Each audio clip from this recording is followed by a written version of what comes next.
महानगरपालिकेने जिथे जिथे बॅनर लावलेत, आज आमच्या इथे कामोठ्या सेक्टर 17ला जो बॅनर लावला होता त्यांना समजलं की आम्ही आज इथे येतोय लाईव्ह देण्यासाठी, त्यामुळे त्यांनी सकाळीच बॅनर काढून टाकला। अशा प्रकारचा जो बॅनर होता त्यामध्ये कुठेतरी दिबा पाटलांचा फोटो तुम्हाला दिसतोय का, नाव दिसतोय, अशा प्रकारची फसवणूक आज इथे केली जात आहे। नवी मुंबई आंतरराष्ट्रीय विमानतळाचं उद्घाटन मोठ्या दिमागात पार पडलं, मात्र लोकनेते दिबा पाटील यांचं नाव विमानतळाला न मिळाल्याने प्रकल्पग्रस्त नागरिकांमध्ये तीव्र नाराजी निर्माण झाली आहे। गेल्या 3 वर्षांपासून नागरिक या नामकरणाचे आतुरतेने वाट पाहत होते, परंतु उद्घाटनावेळी नाव जाहीर करण्यात आलं नाही। कामोठे सेक्टर 17 मधील बॅनरवर देखील दिबा पाटील यांचा उल्लेख नसल्याने संताप अधिकच वाढला। या पार्श्वभूमीवर महिला संघटक प्राजक्ता गोवारी यांनी इशारा दिला की जर लवकरच विमानतळाला लोकनेते दिबा पाटील यांचं नाव देण्यात आलं नाही तर पुढील आंदोलनात महिला रस्त्यावर उतरून तीव्र आंदोलन छेडतील। नागरिकांचं म्हणणं आहे की लोकनेते दिबा पाटील यांनी आपलं आयुष्य प्रकल्पग्रस्तांच्या हक्कांसाठी वाहिलं, त्यामुळे विमानतळाचं नामकरण त्यांच्या नावावर करणं हीच खरी कृतज्ञता ठरेल। यावेळी आजच्या आंदोलनात हरिभाऊ म्हात्रे, शैलेश गोवारी, संतोष गोवारी, रवी पावणेकर, अंकित भोपी, नरेश म्हात्रे, ठक्कीबाई गोवारी, संगीता भगत आणि रुपाली मस्कर आदी कार्यकर्त्यांनी सहभाग घेतला। नमस्कार, मी प्राजक्ता संतोष गोवारी, पनवेल तालुका प्रकल्पग्रस्त समिती प्रमुख महिला संघटक। आज तुम्ही बघाल की आम्ही आशेवर होतो कुठेतरी आमच्या लोकनेते दिबा पाटील साहेबांचं नाव लागेल का, तर त्यांनी आमच्यासाठी संघर्ष केला आणि त्यांच्यामुळे आज 12.5% मिळाले, त्याच्यामुळे आम्ही इथे या नवी मुंबईमध्ये टिकू शकलो, राहू शकलो। आणि आज तुम्ही बघाल पंतप्रधान आणि मुख्यमंत्र्यांनी कुठेच तुम्हाला नाव घेताना इथे दिसत नाही, ही खूप मोठी शोकांतिका आहे आम्हाला असं वाटतं। आणि तुम्हाला सांगते, आम्ही आजपर्यंत गप्प बसलो नाही, फक्त मुख्यमंत्री आणि पंतप्रधान यांचा मान राखावा यासाठी आम्ही आंदोलन स्थगित केलं होतं, पण आम्ही आता जन आक्रोश करणार, आम्ही सर्व महिला एकत्र येऊन रस्त्यावर उतरणार। जोपर्यंत न्याय मिळत नाही तोपर्यंत आम्ही विमान उडून देणार नाही। आम्ही कित्येक वर्ष आंदोलन काढतोय, मोर्चे काढतोय, सिडकोवरती गेलो, महानगरपालिकेवर गेलो, प्रत्येक ठिकाणी आम्ही आंदोलन काढली। एवढंच नाही तर सर्व भूमिपुत्र एकत्र येऊन बाळामामा होते ते ठाण्याचे, त्यांचा इथे काही संबंध, त्यांना इथे मतदान पण नाही, पण 2000च्या संख्येने ते गाड्या उपस्थित घेऊन जासाईपर्यंत त्यांनी रॅली काढली।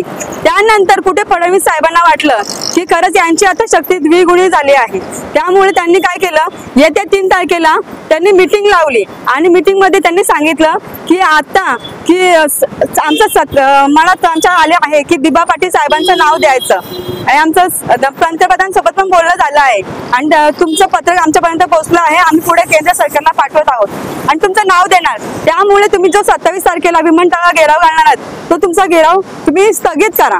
आणि त्यामुळे त्यांचा आम्ही शब्दाचा मान राखून आम्ही आमचं आंदोलन स्थगित केलं। पण पर्यायाने आमचं सोनेरी सण तुम्हाला दिसलं असेल काय आहे ते, आम्ही आशेने होतो की आमच्या दिबा पाटलांचं कुठेतरी नाव घेतलं जाईल आणि आम्हाला सांगतील तरी निदान की तुमचं पत्रक आमच्यापर्यंत पोहोचलं आहे, आम्ही तुमचं नाव 3 महिन्यांनी जाहीर करतो, तरी आमच्या मनाचं समाधान झालं असतं। पण आजपर्यंत त्यांनी कुठेच त्यांच्या भाषणामध्ये उल्लेख झाला नाही की लोकनेते दिबा पाटील आंतरराष्ट्रीय विमानतळ असं नाव घोषित करण्यात येईल म्हणून।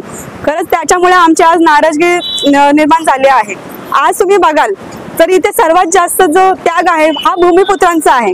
आज जमिनी गेलेल्या आहेत, या भूमिपुत्रांच्या गेलेल्या आहेत, जमीन आमची गेलेली आहे। त्यात दुसरी गोष्ट, भूमिपुत्रांच्या जमिनी जात असताना आमची घरे गेली, मासेमारी, शेती व्यवसाय, प्रथम साधनाचे जे व्यवसाय गेले आहेत, आज आमच्याकडे साधनं नाही आहेत, आम्ही कुठून पैसे कमवायचे, हा मोठा प्रश्न आमच्याकडे उपस्थित झाला आहे। आणि विमानतळाला जेव्हा जागा दिली तेव्हा सिडकोने फक्त आम्हाला 18 महिन्याचं भाडं देण्याचं त्यांनी कबूल केलं, पण 18 महिन्याचं आज 3 वर्ष झाले, 3 वर्षाचं भाडं कोण देणार, आमच्या खिशातून आज भाडा जातोय। त्यामुळे तुम्ही सगळ्यांनी या गोष्टीचा विचार करायला पाहिजे की आज भूमिपुत्राला कुठेतरी डावलण्याचा प्रयत्न केला जात आहे आणि आज आम्ही थांबलो नाहीये, तर पुढेही आम्ही आंदोलन करणार आहोत आणि जोपर्यंत दिबा पाटील साहेबांचं नाव लागत नाही तोपर्यंत आम्ही शांत बसणार नाही। आज तुम्ही बघायला गेलात तर भूमिपुत्रांना 4 भिंतीच्या आत ठेवण्यात आला आहे, जो पर्यावरणामध्ये राहायचा, आणि त्याच्यामुळे त्यांची मृत्यूची संख्या जास्त झाली आहे। आज त्यांना स्मशानभूमी ही उपलब्ध नाही आहे आणि खूपच शोकांतिका वाटते की पंतप्रधान हे भारताचे कुठले बीजेपीचे किंवा पक्षाचे नेते नसून ते पूर्ण भारताचे नेते आहेत. त्यांनी सर्वांचा विचार करायला पाहिजे होता. आणि सगळे आम्ही एवढं जर उतरतोय की आमचा दिबा पाटील साहेबांचं तुम्ही नाव द्या, तर तुम्ही नाव द्यायला पाहिजे होता. तो नाव तुम्ही दिला नाही. काल तुम्ही गोव्याच्या विमानतळाला मनोहर शेठ यांचं नाव दिलं, मग आमचं नाव का तुम्ही डावळलं? कालच उद्घाटन झालं आणि सांगितलं होतं की दिबा पाटील साहेबांचं नाव लावण्यात येणार आहे. पण आज तुम्ही बघाल महानगरपालिकेने जिथे जिथे बॅनर लावलेत, आज आमच्या इथे कामोठ्या सेक्टर 17ला जो बॅनर लावला होता त्यांना समजलं की आम्ही आज इथे येतो, त्यांनी सकाळीच बॅनर काढून टाकला. अशा प्रकारचा जो बॅनर होता त्यामध्ये कुठेतरी दिबा पाटलांचा फोटो तुम्हाला दिसतोय का नाव दिसतोय, अशा प्रकारची फसवणूक आज इथे केली जात आहे. आम्ही कोणत्या विश्वासावर यांच्यावर अवलंबून राहायचं की आमच्या दिबा पाटलांचं नाव लागणार आहे म्हणून? ज्याने आम्ही जा मोर्चाला जायचं काय केलं आमच्यासाठी, दिबा पाटलांचं नाव नाही घेतो, मग तिथे काय आमचा तिथे जाऊन उपयोग आहे? दिबा पाटलांचं नाव द्यायलाच पाहिजे. पनवेल तालुका प्रकल्प समितीचा सदस्य मी आहे.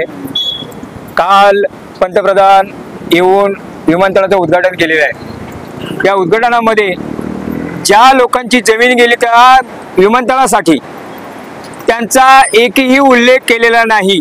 ज्याने आपल्या पोटाच्या पाण्याच्या जी व्यवस्था होती, शेती, ती आपल्या देशासाठी समर्पित केलेली आहे. आणि असा त्याग केलेल्या शेतकऱ्यांचा नावलेश सुद्धा या लोकांनी घेतलेला नाही. कुठल्याही मंत्र्यांचा, पहिला मंत्र्याने एक उपमुख्यमंत्री अजित पवार भाषण केला, त्याच्यानंतर उपमुख्यमंत्री एकनाथ शिंदेने भाषण केला, त्याच्यानंतर उड्डाण मंत्र्यांनी भाषण केला, त्याच्यानंतर पंतप्रधान साहेबांनी भाषण केला. परंतु या भाषणामध्ये फक्त दिबा पाटलांचा उल्लेख एवढाच केला का त्यांनी आमच्यावर उपकार केलेले आहेत आणि शेतकऱ्यांचा नेता एवढा फक्त उपकार केला. आमच्या मनामध्ये एवढी जास्ती हे आहे, मनामध्ये खतखत आहे का जर आता दिवाळी येत आहे आणि दिवाळी आम्हाला जर उत्साहाने साजरी करायची असती तर आमच्या दिबा पाटलांचं नाव कालच्या वेळेला जाहीर केलं असतं तर आम्ही या दिवाळी आनंदाने साजरी केली असती. परंतु यांनी आमच्या दिवाळीवर विरजन आणण्याचा प्रयत्न केलेला आहे. कारण आमचा हा जो नेता आहे, या नेत्याचं महत्व यानं केलेलं आहे. राष्ट्रीय नेता आहे, त्यांनी काय काय काम केलेलं आहे आणि त्यांच्या अस्तित्वासाठी, त्यांच्या नावासाठी आम्ही अहोरात्र प्रयत्न करू. जोपर्यंत या दिबा पाटलांचं नाव या विमानतळाला लागत नाही तोपर्यंत आम्ही गप्प बसणार नाही. आणि आमच्या समितीतर्फे आम्ही सतत रस्त्यावर येऊन आंदोलन करू, हे आमचे ध्येय.